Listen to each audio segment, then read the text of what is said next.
Which NFL teams does Nick Wright like in week 4? And who is Danny Parkins picking this week?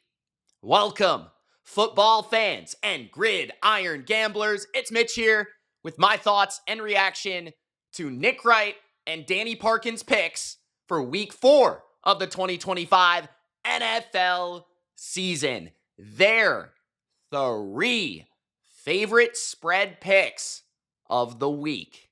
Let's see if they're crazy or correct. Should we fade or should we follow? Before I get started, Gronk, spike the like button. Don't be a jabroni. Subscribe to the channel for more NFL gambling reactions and advice here on Money Mitch. Let's go, baby. It's Nick Wright time. We're going to begin with the one and only Nick Wright and his 3 picks. I think he went 2-1 last week. So we started this series last week. If you want to continue this series on the channel, the only way I know that is by you liking the video. So if you enjoy these reactions, like the video, man. Nick, you're first up. Let's see what you got. Sky after another winning weekend. Thank you, KW. Last weekend, let's see how we did. We had one horrifying pick. I swear, on my shoulder. The Titans! I mean, could have seen that one coming. I think I said in this chair last week, you can't bet on the Titans, even if it looks nice on paper, even if they're getting 1 billion points. Because what, Callahan is like 3-19 versus the spread or something ridiculous. This week, he's getting 7.5 against an 0-3 Texans team. They can't score any points, and I still wouldn't take it. That's how egregious this Titans team is against the spread. Now, I have to give him credit for the 2-1 record in week 3, though. In all seriousness, that's fantastic. Last week was terrible, horrible, horrifying. So he got a good number with the Chargers at 2.5. I saw a lot of 3s out there. And then Lions, 4.5-point underdogs. Have to give them total 100% credit there because I was on the Ravens. So I was totally wrong about that one. You have to be honest when you're wrong, you know, and Nick deserves credit here. But the Titans pick, I mean, that was just bad. Children, I will not bet on the Tennessee Titans as long as Brian Callahan's their head coach ever again. It's not happening. It doesn't matter. You can give me 150 points. I'm not doing it. Chargers, nice kick at the end. Lions, never a doubt. Steadied ourselves after a rough week 2. We're 5-4 on the year. We are starting off early. Nothing like being 1-0 before you've even finished your first cup of coffee. Let's go across the pond to Ireland. Do I like Nick? Are you really betting on Carson Wentz against Aaron Rodgers? No, I'm betting on Brian Flores against Aaron Rodgers. Nick, don't you think Aaron Rodgers is going to be locked in after his last trip to Europe went so poorly and he threw the pick and then yelled at Mike Williams? Well, I don't know. Let's see what Aaron Rodgers is focused on right before the game. Is it blitzes? Is it game plans? I don't know. Aaron, couple things. One is, let's not complain about the travel schedule. Another is, all of us know you have no problem getting anywhere you want at any point you want. You could have made time for Ireland that wasn't, Monday of the NFL season. Either way, Vikings are going to win by a lot. Aaron's going to be sacked a lot. I'll lay the 2.5 points. Next. I agree with them. Colin had the same pick. If you guys haven't already, check that video out. I react to Colin Cowherd's Blazin' 5. He has 5 picks in that video, not just 3. But we have Nick and Danny, which is 6 picks. So the Vikings, -2.5. I agree. Now, I'm a little scared that everyone seemingly is on the same side here because the Steelers notoriously are good as dogs. But I think everyone with a football brain is considering this situation. And no amount of Mike Tomlin voodoo will convince anyone otherwise that the Vikings are not a better team. With the better defense, with the better offensive line, with the better weaponry, with the better coaching, everything about the Vikings is superior, except for possibly quarterback, and it's not like Aaron Rodgers is in his prime anymore. Carson Wentz looked just fine, as long as he is protected and they can run the ball with Jordan Mason against a Steeler defense that doesn't look anything near its peak or what it was in the past, right? You get past the name value and you realize it's not a good defense.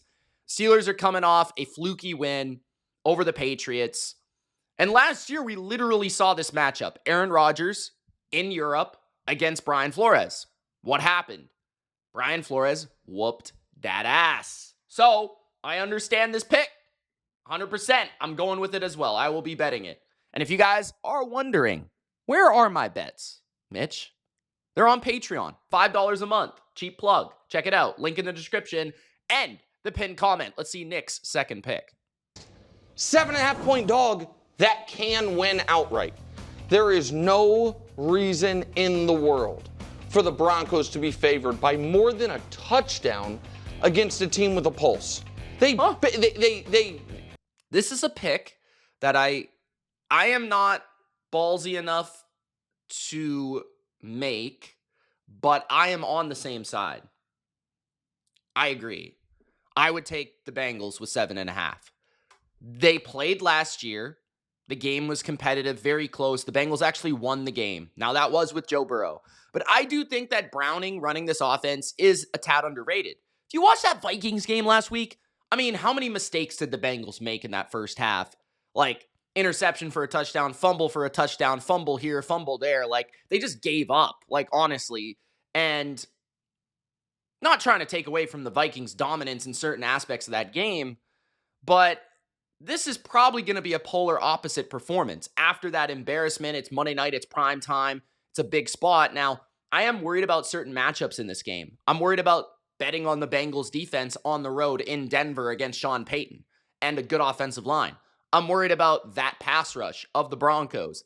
If the Broncos can get a pass rush on Browning, how does that affect the game? Turnovers, sacks, that could lead to a big, wide discrepancy of outcomes. But I could also see the Bengals hanging around because I do feel like the Broncos defense has been a bit overrated in the back end, in the middle of the field. I do feel like their offense has really struggled. They've been literally the worst offense on early downs in football this year. So they are definitely gettable. They're beatable. And I think the Bengals will compete here in most outcomes. But there are outcomes where I could see the Broncos hammering them because this is a spot against a weak defense where Sean Payton should be able to get Bo Nix cooking. But Nick clearly sees the Bengals hanging in this game. Let's see. It took a miracle for them to beat the Titans by 8. Every other game's been close and they've lost. And the Bengals can move the ball. Now, Browning, if you include yards on interceptions, he's got a ton of yards on these. The Bengals can win this game. The Bengals certainly can stay within a touchdown. The Bengals, 7.5-point dogs, it's insane. Bengals plus 7.5.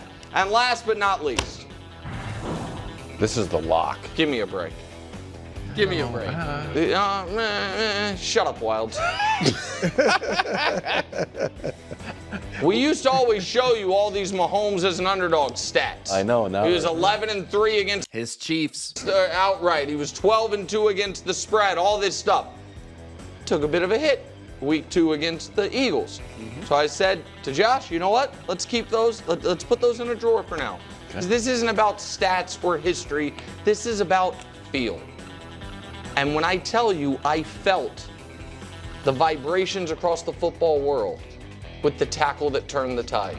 And I said, we are going to look back on that moment as the moment the Chiefs season turned around. And I told you guys going into Monday Night Football, when everyone had the Ravens being the Lions, this might be 2 1-2 teams. And we're like, which team should we freak out about? Chiefs win outright. Minnesota minus 2.5. Chiefs over the Ravens. I don't know. I could see it. Okay. It's at Arrowhead. The Chiefs have played well against the Ravens in the past. Steve Spagnuolo has game planned well for Lamar Jackson. Derrick Henry's having fumbling problems in big moments. The Ravens are blowing games in big moments. The Ravens are probably a more talented team. They're certainly the more explosive offense. The reason I'm not betting it is because the Chiefs are healthier, first of all.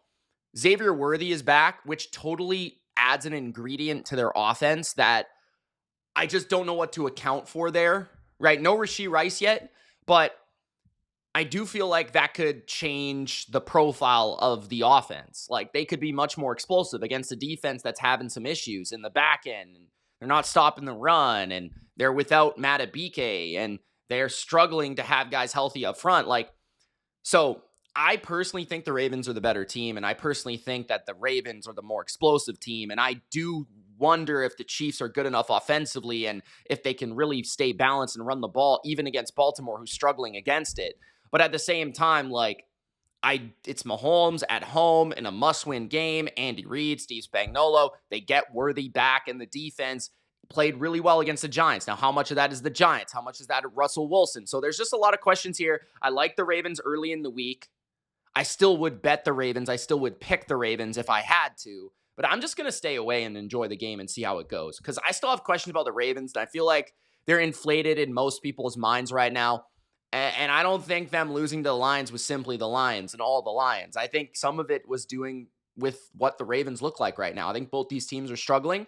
I don't really want to put my money on two teams that don't really know what they are or who they are right now. So I'm just going to stay away from that game, but I totally understand taking the dog at home, Andy Reid and Patrick Mahomes with 2.5. I actually get it in this matchup because I'm not sold on the Ravens defense right now. So I understand it. His picks.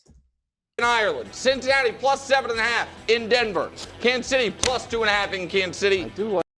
I don't hate this at all. I think those are 3 solid picks. I think there are better picks on the board than the Chiefs and potentially the Bengals. I feel is a little risky, but I think there is value there with the Bengals because maybe of the inflation of Browning versus Burrow plus the home field of Denver. I don't think they're going to back down on Monday Night Football. I really like that Vikings pick. But you guys let me know what you think of Nick's picks in the comment section below. Let's check out Danny's and let's see if they're better, the same, different. We'll see what they put up here. Seeing the NFL very clearly. This is the official pick segment. I plug into the matrix. I see the league clearly. I'm not going to let 3-0 change me. I'm not scared of picking big games. Taking the points with Detroit. Play in the wood with the Chicago Bears. Easy, easier, and easiest. I know that I'm right. Time now for the most profitable pick segment in all of the land. And I would love to say that I have the nicest chain on the desk, but Teron Armstead decided to come out here. 12 years in the NFL. I guess that's a little better than 65% in 1 week. It's still nice, though. It's still nice. Yeah, thank you. It's actually cute. His is nice? Yeah, his is nice. Well, wow. I can't be humble when I went 65% against the spread of the NFL. Last week was a little rough, but ooh, he went 1-2. A lot of people went 1-2. It's okay, bro. Rams, Falcons. Well, the Falcons one was ugly. Wow, 5.5-point favorite, lost by 30. The Rams, that was tough. I'm not gonna lie, that's a bad beat. The Chargers, again, good number on the Chargers. That's the reason they're successful here. Nick Wright and Danny both getting the Chargers under a field goal. Good pick. If you would have been at 3, you know what I'm saying? So it's dependent on the number sometimes with these bets, but that Falcons pick is egregious. Only because of the worst beat we will have all year. Jordan Davis, you already blocked the kick. Maybe, maybe not. Just go down and the Rams cover. And it would have been another 2 in 1 week. Wait, why is the guy running? He's 1,000 pounds and he's taking it all the way to the house. It was very disrespectful. Hold on a second. He's like 360 pounds. He wants to score a touchdown, bro. He's probably never going to score another touchdown. Give him a break. To all of the Rams bettors out there, that should have been a 2 in 1 week. But alas, even with the worst beat we'll have all year, we're still fine. We're still 5-4. I'm not here to talk about the past. I'm here to go 3-0 in this great, glorious sports weekend. Up first, the Bears getting points in Vegas. Well, they say, not sure if I like this one. Hey, the Cowboys defense was bad, and that's the only they are bad. Reason really bad that the Bears really bad were able to perform and have a good offense. Well, I see your Cowboys defense, and I raise you the Raiders defense. I disagree. The Raiders have a better defense. At least they can stop the run. Of the last 2 weeks, yikes. That's better than the Cowboys, to be fair. 30 points per game allowed, 6.5 yards per play, not pressuring the other team's quarterback. They also played the Commanders offense and the Chargers, right? Very Cowboys-esque, if you ask me. I think both those offenses are probably better than the Bears. Oh, but Danny, Caleb Williams, he's just a bum slayer. Oh, I don't know. How about his last 10 games? Bum slayer is crazy considering the nails, okay? 18 touchdowns. 2 interceptions, a passer rating of nearly 100, 6th best touchdown to interception ratio in that span with guys like Josh Allen and Lamar Jackson in front of him. Caleb Williams. Bro, he's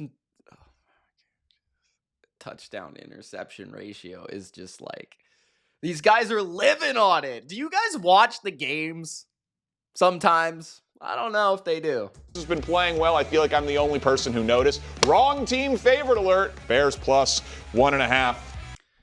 It is interesting. I mean, the Raiders are at home, so there's that. And I do feel like there's a lot more of like, I'm not sure what the Raiders are compared to the Bears, which makes me unaware of like how to bet this game, to be fair. But I will say, I would still take Geno over Caleb. I do think that Geno will have a lot of success throwing against the Bears secondary because it is injured and it's not very talented and they don't have a very good pass rush. And the Raiders' problem the first few weeks has been protecting the quarterback. So if Geno does have time, I think he's going to slay the Chicago Bears. And then could Ashton Genty get going against the worst run defense they've faced so far? Potentially. We will see. That would change the tide of how this complexion of this game goes in terms of like the ability to control the clock, which the Raiders haven't had all year so far. And the Raiders do have a pretty decent pass rush. Out of the two teams, I think they have the better pass rush. They're also at home. The Raiders do have a susceptible secondary. They do play predictable coverages, but they're better than the Cowboys. That's for sure. They're better than the Cowboys on defense. I think this game is a one-score game either way. That's probably why I just wouldn't bet it. If I were to bet this game, I would take the Raiders. So I'm going to fade this pick. Speaking of big games, first things first, Paul. Ravens minus 2.5. Nick Wright. Sorry, pal. So they're on opposite sides.